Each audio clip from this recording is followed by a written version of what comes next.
remercier soit le Seigneur pour le privilège. Kwa Bwana mashukuru ya mingi, njoo hii neema tunapata ya kufika tena hapa, njoo kuabudu, Consacré à Dieu, njoo kujitoa kwa Mungu, njoo kumuomba atubariki comme il a béni tous ceux paka vile alibariki bale mwenye walitaka, bale alifanya neema, bale alibarakaka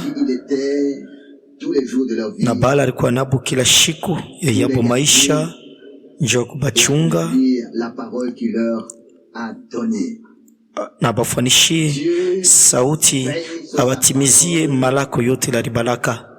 Mungu ekuna kesha pa neno lake, aina pale bantu abaishituke, lakini pale bantu banaipokea na furaha, pale beku tayari kujachiria mu mikono yake njuu aitimize pa dunia.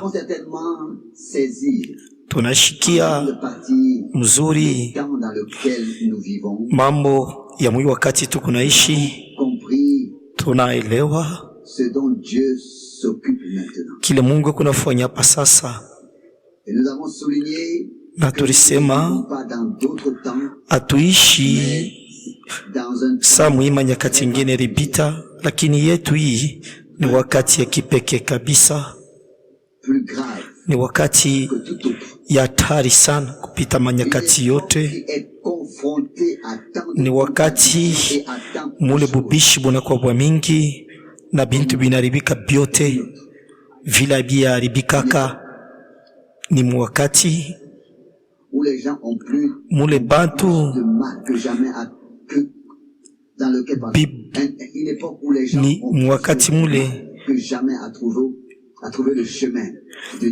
pakupata njia Mungu inakuwa nguvu sana na kuvumbula kweli.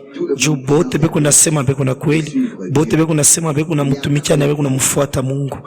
Kuma sauti ya mingi sana iku nasema sema mukachikachi ebi biote Mungu eku na taifa yake na bake beku nashikia sauti yake, na sauti yake ni neno lake. Aina vile mimi nishikia au weye ya neno lake, lakini neno lake vile litonesha yu waziwazi na mukweli yote. Je suis encore sous le coup de la soirée d'hier. Bile bia jana bingariki bikupakane ni tokota kuya mkunchi ya batoto ya Mungu ni mambo mzuri sana, lakini inafai kuyua bujito yako juu Mungu atetuuliza, atetuomba, anapenda tumwamini, tumutegemee, tumutii. Baraka ya Mungu inekalaka pa utiifu, na paka vile Paulo anaandika Mrome 16 sema njuu ya kuzala kutii imani kwa bantu bote ba mataifa, na pale ni mambo ya kawaida sana. Roma 1 verset 6, haina tu imani bure, lakini kutii kwa imani ile. Kutii badala beku na tii muntu pai, kutii inafai kumutii ni Mungu. Kutii Mungu ni kutumikia bila anasema, kama batoto yangu beku na nitii batafanya bile milimonesha, njo paka vile na Mungu na shehe paka vile kama tukunafanya ila ritonesha tukuna mutii. Banasema muhakikisha kwamba Mungu batoto ya Mungu batiifu, na mwenendo yenu ishifanane na mwikario ya papa dunia. Mungu anapenda kutufundisha ile njo tukwe batiifu, njo baraka yake ikale pa ile utiifu.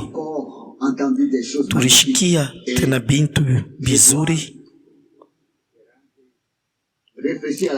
Mina tafuta nifikiri namona kani Daudi alipita mamambo ya kuachana chana muyake maisha, lakini yashikwache kwenda momba Mungu. Ikweni bibaya, ikweni malalamiko ya furaha, ikweni kulia au ni kunungunika, ashifu atukuze ye. Kila mara alianza kutafuta Mungu. Kama unasoma Mazaburi ukunaona bana tondora maisha yake yote paka vile na shei pinekalaka bigune tufikia. Iye alianza paka kwenda mbele ya Mungu akiyua kwamba kama nenda pahali patakatifu ya Mungu anaenda kuomba, Bwana atajibu. Tuishikia mu mahubiri moya, Bwana alilaka kujibu. Sasa yashikuseme atajibu wakati gani? Inaweza kukufikia wewe unamkachia Mungu wakati yeye kujibu, na unasema Bwana mu wakati fulani na ile ilifai ujibu, kama ila ifike pale mishiwe. Mungu ashitukake wakati yetu, ye ekuna shitukaka sana sheye benyewe. Tunapashi sasa kuvumbula kusema hatuwezi shiku muonesha Mungu bya kufanya na namna kubifanya, lakini tuamini tu kusema atafanya juu ye arilaka. Na kama atupende tu kuritwika mauzuni kuro na kwenda mbali na kupatishwa haya kwa bile bintu shimitu rocha kutayarisha, kumbi tukuna madeception paka ile shebe nye tulipenda kulipangia mwetu maisha. Mungu ayapatisha laka haya atashiku moya ni shebe nyewe jo tulifanya munamuna ima mambo fulani ya vile itufikie, lakini hii mabitu byote ibi ni shebe nyewe jo tulitangulia deja kubipanga.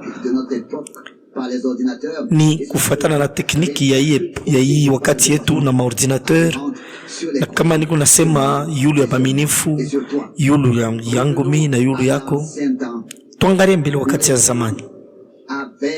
Mwile wakati bantu barikuwa na tumaini kwa Bwana pasho kumwekea mipaka. Mule abakwekake wakati bo bari muamini Mungu, bari wakasema Mungu yate bifanya paka mzuri bintu. Tulisoma hapa sema eri ule kunekala mu nyumba yako, ule kuna kusifu kila mara. Hii sauti banasema mu mambo ya sela fashi yote banasema hii sela ni kusema pekupose nikala kimya. Bantu banaluria banaanza kufikiri ndani yabo, banashimamia mbele pa yowazo. Mimi napenda na kuonyesha sema na shetu tunaweza kushimamia hapa Psalm 84 verset 5. Kama tunasoma Mwagano Jipya mukanda wa Ebrania chapitre 3 verset 6, sema na shetu kwa nyumba yake. Tulisoma Psalm 84:5 Mwebre 3 verset 5, banasema na shetu kwa nyumba yake. Mungu kuna makao, kuna fashi yake hapa pa dunia, kuna nyumba yake. Na 1 Timothée 3 verset 15 banandika njuyuwe namuna kani unapashi kujungoza mu nyumba ya Mungu iliyokuwa kanisa ya Mungu mjima. Guso na tegemeo ya kweli. Unajua ya kwamba Daudi alikuwa na hamu sana moyo wake ya kuyenga nyumba njuu ya Mungu. Unajua ilikuwa ni njuu ya nini na nikifukuzuka ni nani katika cheno? Unajua njoo nini Daudi moyo wake alikuwa na hamu ya vile, hamu mnene sana ya kumuyengea Mungu nyumba. Nani anayua kile kiraza kumusukuma njua yenge? Alisemaka na emiye walitakatisha ni njuu shanduku ya gano ipate fwashi ya yokuikala, juu ishibakie ya kuwayawaya inenda huku inenda kule, lakini ipate fwashi ya yokuikaria. Anasema jo pale patakuya na mikulu yako, pale palikuya shanduku ya gano, jo pale Mungu alikuya. Ikwe ku Edom, ikwe fashikani shanduku ya gano ilianza kwenda kuikala, ikwe kuba Jebusien, ikwe ni wapi balifanya onjo ya presence ya Mungu. Na shanduku ya gano mulikuwa nini? Mulikuwa neno la Bwana. Tunaweza kusema leo, kusema ilikuwa ni barua ya kufwa, juu ile barua balikuwa kuyanjika pa maibwe au balianza kuyanjika pa mangoji ya bambushi. Ile balianza kuita mwili wakati ya kusema maparchema. Kama tunaenda mbali, tunaweza kusema hata kama sauti ya Mungu baliandika na ilionekana sawa ni barua ya kufwa, lakini ilikuwa na hai na ilikuwa na bei mbele ya Mungu. Paka vile Paul anaandika kwa Ibrania, anasema iko makari kupita mpanga yote makari kuhiri. Mungu ni mwenye kufungwa kuneno lake. Pale pe kuneno lake cho pale eko pale tunafika pa mambo kusema shebote tunapashi kuyasema tuko hekalu ya Mungu, na andiko inasema hekalu ya Mungu ni takatifu. Njo kile mwiko 1 Corinthiens 3:17 hekalu inasaidia kani tulisha kuisema ni njuu ya kumupa Bwana fwashi, ni juu ya kwekapo shanduku ya gano. Wakati shanduku ya gano balieka pa fwashi yayo, Salomo alitoka, alilamusha mikono yake, alitwanga magoti na aliomba huyo Mungu wa mbingu, na utukufu ya Mungu iliyala munyumba. Utukufu ya Mungu itakuyala na weshukani we na mii ya italurisha kanisa ya Mungu juu ikuye kintu njo utukufu na sifa ya utukufu yake. Ni wakati gani? Ni wakati neno la Mungu bateiweka mu moyo wako na muyangu, wakati we na mii tutakuya ile shanduku ya gano mule, sauti ya Mungu inikariamu. Ni pale sasa Mungu juu atashuka pale, atakikisha ile neno lake tunabeba. Na mina wazia ya kwamba ile wakati inafika njuu ya kutenga kuya kuachanisha biote bile binatokea kwa bantu na bile binatokea kwa Mungu. Tunaelewa kusema ni mambo ya wakati ya upekee. Mungu kuna kabula, Mungu kuna tenga. Na banabii ni Ezai alisimaka ngano itachangana chini na mayani. Na mimi iweka mubarua ile miliandika. Sasa ndiko unaiki pande ni upatanisho kani katikati ya neno na matafsiri. Tulisha kushikia mzuri kusema muchanga na Mungu abita patanaka batoto babongo beku na wazariku beku ni bazala beku naonekana, lakini abawezi kumushikia Mungu, abechikaki kupokelea kitu. kuichika kitu, beku bekunafuata majimu ya maro yabo. Njo mambo ilimufikiaka na Ismaeli, muntu nyama, muntu wa pori. Hata vile Abrahamu njo baba yake, lakini washo malako, muntu nyama akukwe namuna kuwezi kumuvuka. Njo paka vile bikuna bamba, njo kile kikuna fikia bale bote hapa sasa abati malako ya Mungu. Beku nenda lwabo, Mungu ashiwezi kubasumburisha. Eri bale beku ne kalamu yako nyumba, beku na kusifu kila wakati. Hii njo hamu yetu, kutaka kwetu. Tunaweza kusumulula yote, kuluriamu kusoma tena yote.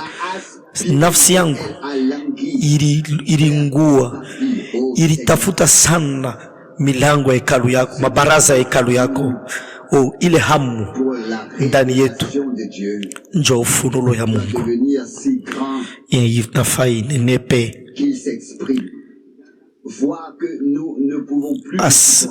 tuseme tunashindwa na kuivumilia juu Mungu ashijifunule mwile namuna paka vile igwine kuandika mwi Biblia. Na wakati kama ni kumimoya,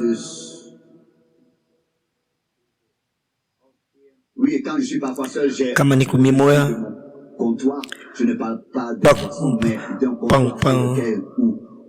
pa comptoir, sime mambo ya ebyakulia ni pa ile comptoir peku malampu, peku Biblia yangu ya zamani sana, inisha kufanya miaka 300 na mwile mwangaza minegalagani unasema na tabu shiku unasema Bwana Mungu wangu, yote ile baliandika humu ni kweli. Na wewe uko sawa sawa na leo ulisha kujishuhudia na leo pa dunia.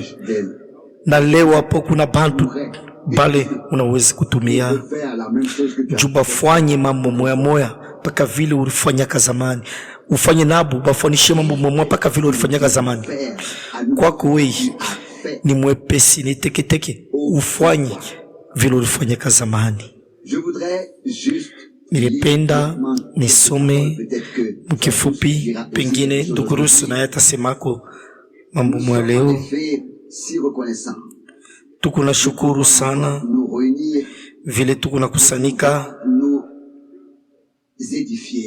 vile tukuna jijenga muimani mbele za uso ya Mungu. Kila mkusaniko, kila neno ile tukuna soma, Mungu paka Mungu cha kutuyenga. Hata kama Mungu inafaya pike nsando yake njua vunji, ni njua vunji bintu moya bia kuvunji kabile, lakini haina njuu ya kutuvunjiriria atuzazi. Lakini ni kile we na mii tunapashi kuacha, kila kipashi kipatikane ndani yetu. Njo pale marto ya Mungu, sando ya Mungu kuna zaza, lakini haina we ule beko na zaza, haina mii beko na zaza. Mungu ashifurahi yake kutuangaisha. Mungu anapenda tukue na baheri. Ile bali mwandikia kayo Theophile kwa Paulo kwa barua yake mfupi. Lakini bintu bile njo kikwazo njuu yako na mie, njuu ya maisha yako ya imani na njuu yangu, njuu ya imani yako ya kiro, njuu kukomea kwako mkiro na mi kukomea kwangu mkiro, ni ile kikwazo njoo sando ya Mungu kuna shukia ikuna zaza, ni pabile bintu njoo marto ya Mungu, njoo pale kisu, njoo pale kuna kata.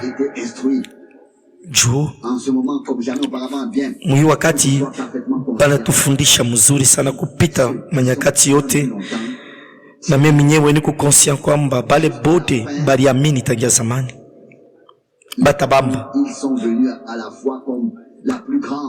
batabakia paka bene kubamba, na ile wakati bali aminyaka bataona sema njoo wakati ya mzuri kabisa na ya mafaa sana. Hakuna muntu atamwe ule alionja Mungu mbia kweli, ule shiku mwamu yake maisha ataonaka kusema kuku tena wakati ya mzuri kupita pale aliaminiaka, isipokuwa Mungu atufundishe kusema mwisho inaweza kuwa nayo pengine ni amafaa kuliko mwanzo, lakini shebote zaidi tukunenda na kuzeka, tukuna kumbuka kumwanzo Mungu anaweza kufufula bafu. Leo tutasema mambo ilifikaka mwili wakati juu tuliishi, tuliamini, sauti ilikuwa ya sasa, neema ilitushika, tuliingia mufalme ya Mungu. Njo kwa maana wakati ile tuliishi mwile wakati ile wakati hatuisabwake, lakini Mungu ego naendelea kufanya bintu bikubwa, pengine bikubwa kupita na ta mwile wakati pengine. Na mina wazia shebote tutakuwa bashuda, na njo vile tutaona kwa mambo inangalia mafundisho. Musa alisemaka sauti moya ya bei kumwisho wa safari yake ya hapa dunia.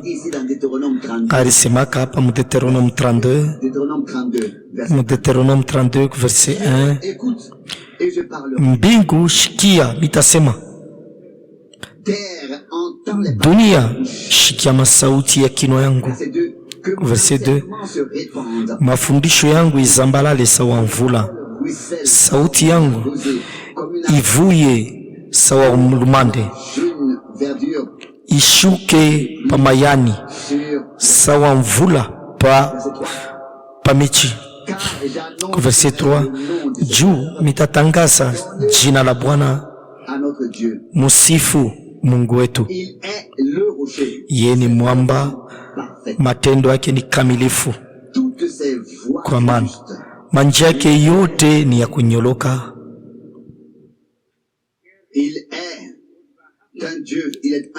Yeye ni Mungu mwaminifu, washo zambi ni mwene haki na wa kunyoloka.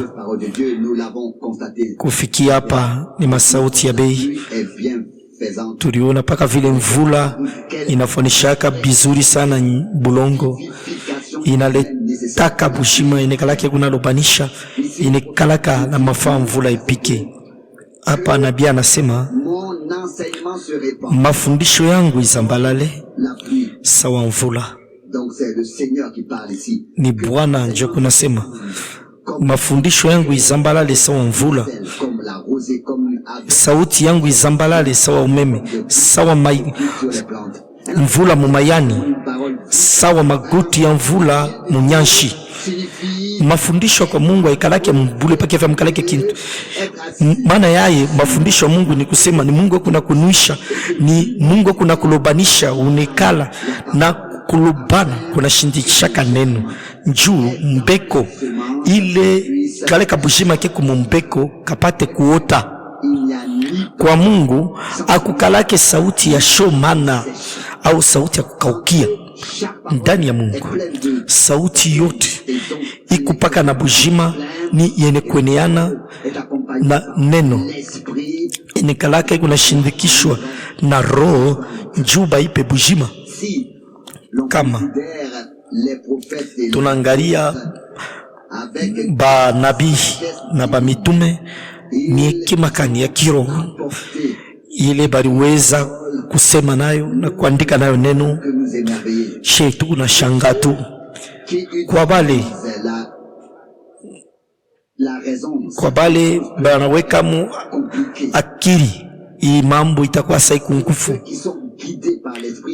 Sasa kwa bale roho ikunaongoza, hakuna mambo ya nguvu, byote biko wazi. Jacques anaandika mumkanda yake au chapitre 3 verset 1, ne vous pressez pas. Mushi chachishe mkweba kufundisha, mushifuie njoo kufundisha. Juu muyu asema tutasambaka nguvu sana. Kama tuniruweka, tunabeba mafundisho ya Mungu, tunaiweka pa mwangaza ile mafundisho baribiri muyu wakati pale tuko naona tusema ni bujito munene sana mbele ya Mungu. Kuku ba mwalimu beku nafundisha pasho Mungu, bobe munafundisha bile banapenda, lakini Mungu ye mkanisa yake aleka mu bamitume, banabii, bachungaji, ba mwalimu na ba evangelista. Sasa kama tuko mkanisa ya Mungu, kumbi ima utumishi itetufundisha, itetunyolosha, itetonesha, tutavumbula kinyo Mungu aliyekea. Juu nyene kuandika sema Mungu aliweka hii mautumishi juu ya kutayarisha batakatifu, juu ya kubafanya baweze. Juu ya nini tukunaweka mkazo pa utumishi ya nabii? Juu ya nini tukunaweka mafaa sana pa mafundisho ya Mungu? Haina kusema tu njoo tunaipenda au njoo kukosea bantu, lakini ni njoo ya kusema Mungu ekuneshimia neno lake, na leo ikupaka na bei. Haina paka bantu njoo beku nasema juu ya Mungu kufuatana na kiswa muchima yabo, lakini ye Mungu alikuwa na biombo bile mwenyewe alichakula ye mwenyewe. Mungu kunasemea kupitia pale bantu, na tulivumbula ya chanisho kwa neema ya Mungu. Bamingi banaweza kusema juu ya Mungu, pretre wote, mubiri wote, evangeliste wote, kila muntu ekuna anaweza kusema bila anapenda juu ya Mungu. Sasa ni nani ule Mungu? Sasa Mungu mwana ekuna anaweza kutusumburisha kupitia ule muntu, ili njoo ya mafaa, njoo ile tukunayo kaji hapa. Paulo anarianjikaka mwili wakati anasema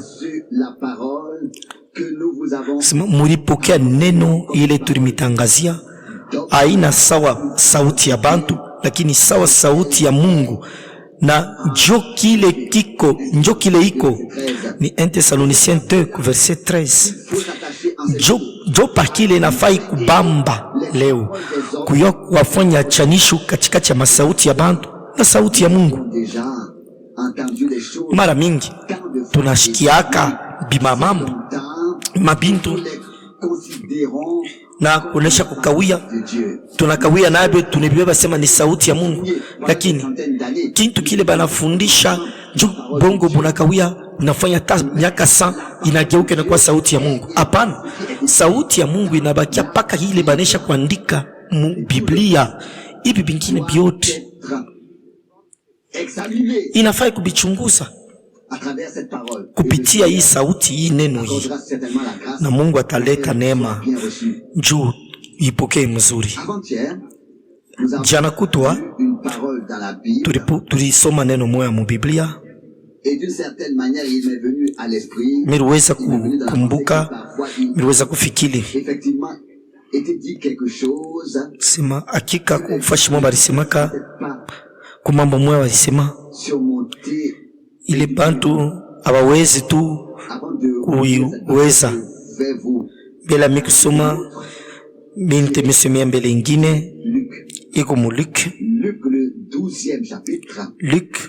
12 banandika hapa verset 20, lakini Mungu anamuonesha. Luc 12 verset 20, Mungu anamuonesha pumbafu, we hii bushiku hii utakufa. Hii sauti ilinigusa. Bwana alisemaka pa mahubiri ya pakirima kusema wowote ataonesha mtu akisema pumbafu anastahili moto ya ngena. Matthieu 5 verset 22. Sasa hapa yeye mwenyewe anaisema, anasema waziwazi, lakini Mungu anamuonesha pumbafu. Kama tunafungula Matthieu 5 pa imambo hii mule banandika verset 22, Matthieu 5 verset 22, mine mionesha vya kuachana. Yeyote anashirikia ndugu yake, frere wake, anahitaji, anastahili hukumu. Wote ule anaonesha ndugu yake asema imbecile, inafaa bamsambishe kusanedre. Sasa ule anaonesha ndugu yake asema pumbafu, anastahili mchoma moto. Njo ile Bwana wetu alisema mpayi mahubiri arazi kubiri pa kilima. Hii mahubiri dunia mshime na yua bana iandika hapa verset 20 mu Luc 12 kusema pumbafu, hii bushiku hii utakufa.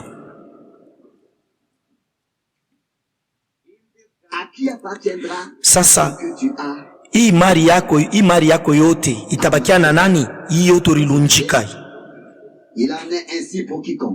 Verset 21 sema njo paka vile bitafikia ule wote ekuna wina njuu yake moya na ana mutajiri njuu ya Mungu. Mina soma hii komentari bana wakasema ashiweke ile mali yake mkaji ya Mungu. Kuku bantu bale bya kweli bakalake biko naishi juu ya Mungu hapo. Bo banampenda Mungu lipa kwa sauti bule milomo. Sasa hapa mnavumbula ile banasema hapa mu Matthieu 5 banasema mambo ya ba frère, abaseme mambo ya batenda zambi ya bajingi bantu babaya wale wakwenda mungena. Banasema ni njuu ya frère ndani ya Kristo ule anisha kukombolewa, ule ashukake ye atapanda umuyulu. Sasa mu Luc 12 ni mambo inamfikia muntu ule anaanza kuishi njuu yake moyo, ashikumkumbukake Mungu ule anapashi kushuka. Hapa ni mamambo inachana. Mwisho sema leo utakufwa. Huyu muntu alikuwa ni pumbafu. Jo kwa maana baliweza kumuita muile namuna. Banasema hapa minapenda niweke mkazo pa mambo ya frère. Jumu yasema njo vile banaandika Matthieu 5 verset 20. Nasema mine mioneshi. Ule anashirikia frère wake atapita mhukumu, anashirikia tu makari na mbamba tu njua frère wake. Muwazi mbele bangapi leo beko na shirika njua ba frère yapo, bangapi leo beko na waka njua ba frère yapo, bangapi leo beko na mambo na ba frère. Ni mambo ngapi ile hata viku vile bantu wepa nilisifu jua neema ya Mungu pale peko neema ya Bwana peko sama juu neema hii. Kusema neema ni kusema kuna ni neema inatokea kwa neema, na pale peko neema peko kurumiana. Bana sema ku verset 22 ula tonisha frère wake sema uko imbecile. Verset 22 inafai apite kusanedra kasambe. Sasa ula tamonisha sema pumbafu, ula atenda inafai ende mumoto ende mngena, inafai anastahili ngena. Mungu eko na hekima sana. Kama basho kwa mini banasoma hapa, basho kwa mini banasoma angalia hapa banaandika hapa, angalia sasa hapa banaandika hapa. Sasa anasema hapa mambo yemi yanaifanya kumbi ya mafaa ni kusoma ushikie kila kintu barikisemea muhali kani ni kyabanani juu Mungu anapenda tubebe. Kwa mfano tukibebe hii msemeo loi kusema sheria na tushikirishe yote ile banasema pa mambo. Hakuna mtu hata moya chini ya jua ule anaweza kusema hii mambo moya bule, lakini Mungu yeye anaweza kuifanya mtamko moya. Banaandika fashi mwasema Kristo jo mwisho wa sheria mu Romains 10 verset 4. Banasema mimi nimeonesha kweli mpaka na mbingu ipite, ni Matthieu 5 verset 18. Hakuna iota hata tamko moya ya msheria itapita kama yote yafika. Na verset 19 asema kumbi ule anavunja hata moya ya maamri. Sasa ule atafundisha ayo babantu kufanya vile anavunja, lakini ule ataitumikia na anafundisha kuitumikia batamuita mkubwa mfalme ya Mungu. No Matthieu 5 verset 18 na 19. Kama mimi nafungula kitabu cha Galati na hii mabitabu ingine, tutashindwa fashi ya kuweka kichwa japo biote biku sawa mu 100%. Sasa kushikwe mtu ashikwe tayari mbele kufundisha. Inafai mbele Mungu atangulie kukufundisha. Inafai Mungu akufungulie, na ila itokee kwetu, iko natokea kwa Bwana emoya. Mu Injili ya Yohana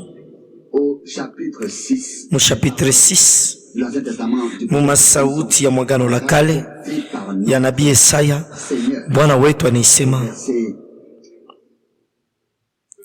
verset 45, Jean 6:45, apa banandika nene kuandika manabia kwamba bote batafundishwa na Mungu. Ni Isaya 54:13, bale bote barishikia na baripokea kwa Baba pe kuna kuya kwangu. Hii ni mafundisho ya Mungu, aina tu masauti bule, lakini kwa mafundisho ya Mungu. Njo mwile namuna tukunenda kwa Yesu, iyo nje kunetupeleka kwa Yesu. Juu njo ufunulo ya Mungu mwili. Mimi kala nisema sana, Mungu alisemaka kupitia banabii. Sasa ule alionaka Musa, alianza kuona ni Musa. Ule alimshika Abraham, alianza kushikia ni Abraham. Ule alimona Petro, alimona ni Petro. Ule alimona Paul, ni Paul alianza kuona. Lakini ule alimona Yesu Kristo na macho yene kupakaliwa mafuta na Mungu, aliona neno inafanyika mwili, alimona ni Mungu anajifunula mu hali ya bumuntu. Sasa mu Jean 6:45 bananchika sema nini kuandika mbanabi kusema bote batafundishwa na Mungu. Kumbi wote ule alishikia Baba na alipokea atakuya kwangu. Hii ni mafundisho ya Baba. Juu twende kwa Yesu, juu yenjo ufunulo ya Mungu, tuwende kufunulo ya Yesu Kristo. Tunaweza kusahabu mafundisho yote ile haitupeleke kwa Kristo, ile kunetupeleka muma mambo ingine. Sika unafuata ile mafundisho na kumwisho, eske utapata mo Yesu? Ni nini utapata? Ni nini kunapatikana kumwisho ya mafundisho? Njoo ulizo, njoo ulizo. Mafundisho yote ile natoka kwa Mungu, inatokea kwa Mungu, inaongozanaka kwa Yesu Kristo. Inaenda kuishia ni paka kwa Yesu, na kule inaenda kuishia maisha ya Mungu ikuonekana ndani yetu, kukupatanisho na wokovu. Mafundisho ya Mungu haina tu kujua sasa kwa masomo, haina tu ufahamu ya bulebule. Ni mafundisho kutokea kwa Mungu, ikunetupeleka pale pe kufuashi yetu, ni kusema ikunetupeleka kwa Yesu Kristo Bwana wetu. Jo, kwa maana mimi naamini ya kwamba kuile hakikisho yote tulikuya nayo, sema she tulichunga mafundisho paka vile Mungu alileta. Atukwende kushoto kuume kuma bintu bya bulebule, pour ne pas avoir à utiliser le mot fantaisie. Mishipende tu kutumia ile mot sema bintu ya kutunga, lakini she tulienda kwa Bwana. Dans la maison de Dieu, na tunapenda tubaki bene kuikala mu nyumba ya Mungu, tubakiririe paka mule. Tunapenda she benyewe tukue hekalu ya Mungu mule mukushanduku ya gano, kusema bantu bale ndani yabo banesha kubeba sauti ya Mungu, banesha kuipokea, banesha kuluria kwa Yesu Kristo aliyokuwa neno, na biote biko natokea kwake, juu ni kwake na ni juu yake biote biliumbiwa. Paka vile tulisema ni biote mwanzo yabyo ni ndani yake, na ni ndani yake biote bitamalizika. Njo kwa maana she atushitukake mafundisho ya bantu. Ensuite pour but les hommes. Juu mwisho yayo ni paka bantu, lakini she tukuna bamba kwa mafundisho ya Mungu ile mafundisho aitabakiria paka pa ule muntu alikuwa kumiletea ayo bule. Mafundisho ya Mungu itakongoza kwa Yesu Kristo Bwana wetu, aitabakiria kwa mhubiri ule alihubiri. Yohano ni nini limufikiaka? Eske alianza kulihubiri yeye moyo? Baliendaga kumona, banamuliza sema eske ujo weye? Anasema juu utumishi yake ilikuwa ya kushangaisha. Mkitabu ya Jean chapitre 1 verset 20, Jean 1 verset 20, alitobola waziwazi na anebonesha peupe sishina Kristo. Banasema nini basi? Wako Elia? Akajibu hapana, mishina Elia. Oh, ni ushuda kaniabei. Hakuna andiko ya mafaa sana juu ya hii malako ya mwisho kusema Mungu alisemeka tatumaka nabii Eli mbele ile shiku mkubwa ya kongopesha ya Bwana kufika. Sawa, hii tunatokea mkusoma. Banamuuliza, eske wenjo Elia? Anajibu hapana, mishine Elia. Eske alilandaka au alisemeka kweli? Ni mwepesi kwa bantu kusema kama bana na Mungu, kama beku nasema mambo aina ya Mungu. Mafundisho ya Mungu kumbiki wapi? Mafundisho ya Mungu haitapatikana nje ya neno. Mafundisho ya Mungu ndani ya neno, haitabakia pa verse mwabuli, lakini itekaria pa mafundisho yote ya maandiko takatifu. Na hata shetani mwenye anabebaka passage mwa mu Biblia na anamonesha Bwana banaandika sema utaonesha ba malaika bakuchumba kubambe kumyabo bakubambe na yabo mikono juu shikwale mukuru ya kukuribwe. No Matthieu 4:6 aina mikulu ilikwala kama Bwana alilukaka ni maungu yote ilipashi kumizwa. Adui anaweza kubeba maandiko moya moya anitosha mwile balisemea, na pale analeta mvuruku ya nguvu sana. Sasa huyu Mungu wa uwezo yote alituma batumishi yake na banabii, aliongoza, alibamba binwa yabo, aliweka masauti yake ndani yabo na balisema mjina la Bwana. Njo paka vile na sasa kunafanya. Na wakati ndugu Branham aliombaka mahubiri mwasema Bwana, na leo kusawasawa jana we ule ulifungaka binwa ya banshimba wakati Daniel balimutupa mule, funga yangu kinwa kama ininifai niseme mambo ile wewe upende mimi niseme, ile upende niseme.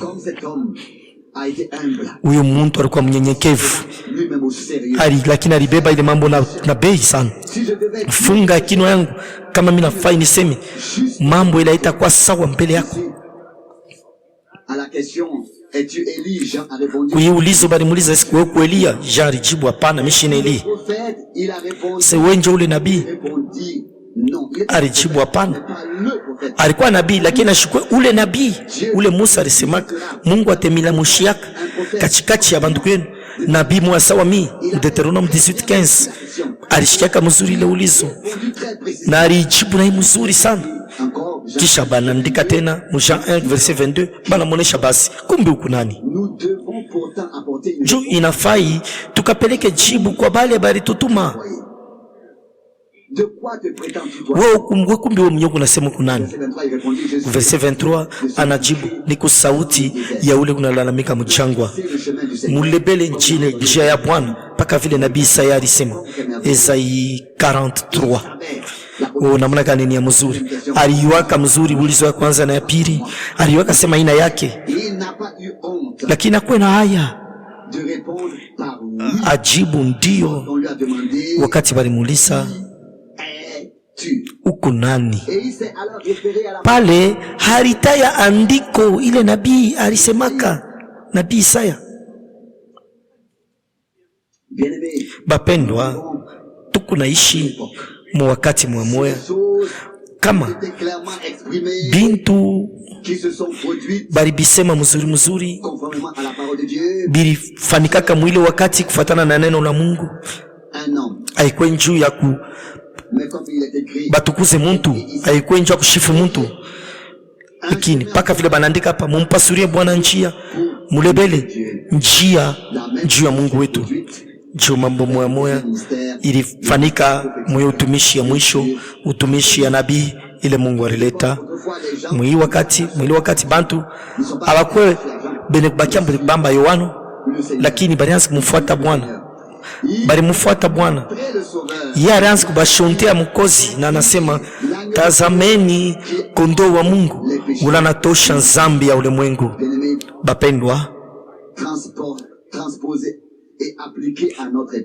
sasa mubebe ile mambo muyeki mwi wakati yetu, maana yayo kwako na mimi na shie tulishikia bintu waziwazi kufuatana na neno vile barila kaka njuu ya hii wakati, na nipaka ile mwangaza moya moya njo tunaona na sauti ya Mungu na kurudia kwa Bwana. Kia tatu, ule muntu Mungu alitumia akwe na aya ya kuweka peupe kusema juu ya neno ile ilianza kutimizwa mtu yake utumishi, ikuwe mkitabu ya nabii Malaki au mumandiko ingine. Yote bari andika, yote ile ni njuu andiko itimizwe na bale bote Mungu kunafundisha bende kwa Yesu Kristo. Jo mwisho, jo kifukuzio ya mafundisho ya Mungu yote ili kunaongoza bantu bafuate bantu benzabo na bajitoe njuu ya bantu. Kusema yote inapoteza, haina na kifukuzio kumpembeni. Muntu ule Mungu anafundisha anampataka Yesu Kristo na anaendaka kwa Yesu na atashikia yote ile barila kaka muneno, ateamini na roho yake yote na ye moya ateionja. Mungu atubariki, atubariki shebote na hotel ya neema yake. Amina. Na kusifu na roho yangu yote njuu ya neema ya sho kipimo, njoo uaminifu yako, njoo huruma yako, njoo masauti yako, njuu ya kazi yako Bwana, njuu ya yote ile unafanya. Pamoja tunakusifu vile absasa vile urutuchunga munema yako na muneno lako. Pamoja tunaliweka mikono yako sawa hekalu ya Mungu, sa kanisa ya Bwana. Neno lako ikale ndani yetu na ukuye na roho yako kuipa bujima, njuu ikweshe tukunafanya mambo fulani, lakini kweni uwezo yako yo inaleta bujima kuneno lako na ikunihakikisha sawa kweli. Bwana, tunakuomba njuu ya bote bale hapa kwezi kufika hapa, kwa bale bote weku bene kuzambalala. Bariki nduku na dada Schmidt ku Autriche, bariki banduku bote na badada kule, bariki ku Swiss, bariki mwerobi yote mu dunia yote. Mungu mwaminifu, tukunongolea we mwenyewe ushuhudia kwamba uko mjima, ule mjima uorilaka na uteifanya sifa kwa mjina lako. Amina.